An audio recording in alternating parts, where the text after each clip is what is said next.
আসসালামু আলাইকুম। অনেকেই বলেন যে সবুজ রত্ন নার্সারিতে বিদেশি ফলের গাছ কেন আমরা পাই না। আজকে নিয়ে আসলাম বিদেশি ফলের গাছের কালেকশন। তার মধ্যে আজকে যেটা দেখাবো সেটা হলো বিদেশি জাতের আনার।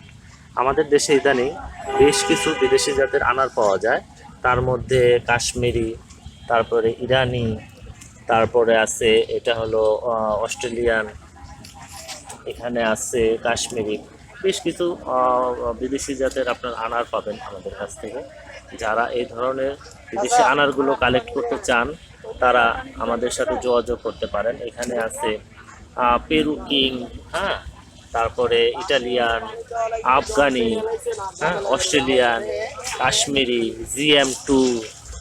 যারা এই ধরনের বিদেশি ফল খুব সুন্দর জাতের বা ভালো জাতের উন্নত জাতের আনার নিতে চান তারা আমাদের সাথে যোগাযোগ করতে পারেন। সবুজ অরণ্য নার্সারি, বুদ্ধিজীবী কবরস্থানের 1 নম্বর গেট। ডিসক্রিপশনে মোবাইল নাম্বার দেওয়া থাকবে, আমাদের সাথে যোগাযোগ করতে পারেন। আমাদের গাছগুলো দেখেন আপনারা, খুব হেলদি এবং খুব সুস্থ এবং সুন্দর তরতাজা গাছ। আর যারা দামের ফলসহ গাছ চান তাদের ফলসহ গাছও আমরা আপনাদের জন্য দিতে পারবো। আপনাদের সবাইকে ধন্যবাদ সবজি নার্সারির সাথে থাকার জন্য। আসসালামু আলাইকুম।